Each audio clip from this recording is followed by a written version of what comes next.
Their Eyes Were Watching God by Zora and Neale Hurston, pages 184 through 185. It was the meanest moment of eternity. A minute before, she was just a scared human being fighting for its life. Now she was her sacrificing self with tea cake's head in her lap. She had wanted him to live so much, and he was dead. No hour is ever eternity, but it has its right to weep. Janie held his head tightly to her breast and wept and thanked him wordlessly for giving her the chance for loving service. She had to hug him tight, for soon he would be gone, and she had to tell him for the last time. Then the grief of outer darkness descended. So that same day of Janie's great sorrow, she was in jail. And when the doctor told the sheriff and the judge how it was, they all said she must be tried that same day. No need to punish her in jail by waiting. 3 hours in jail, and then they set for court in her case. The time was short and everything, but sufficient people were there. Plenty of white people came to look on the strangeness, and all the Negroes for miles around. Who was it didn't know about the love between Tea Cake and Janie?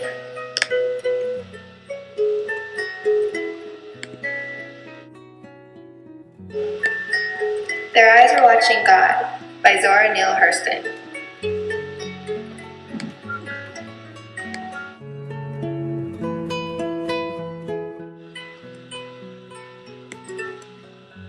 Prior to the passage, Janie had just killed Tea Cake. It wasn't her intention to shoot him, but she had to because he was going mad after being bitten by a rabid dog.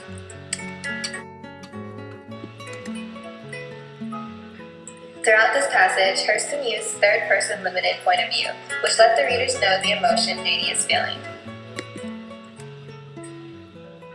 There was a lot of negative language used throughout this passage, including the words weep, scared, and darkness. These words gave a grieving effect to the readers. No hour is ever eternity, but it has its right to weep, is an example of personification. This quote also emphasizes the value of time. Another example of figurative language would be the metaphor of the quote, "It was the meanest moment of eternity." This quote sets a tone of inequity.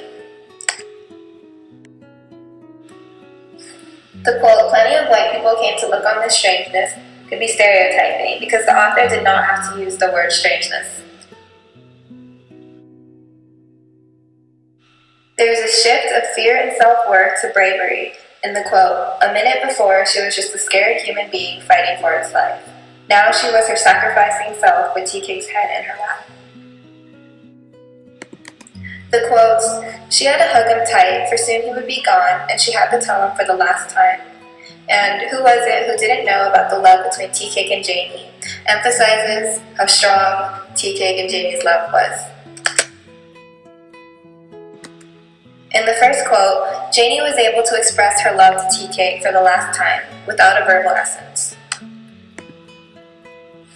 In the quotes, she had wanted him to live so much and he was dead. And so that same day of Janie's great sorrow, she was in jail.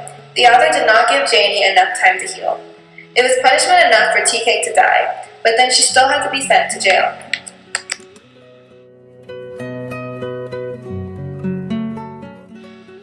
In the quote, Janie held his head tightly to her breast and wept and thanked him wordlessly for giving her the chance for loving service.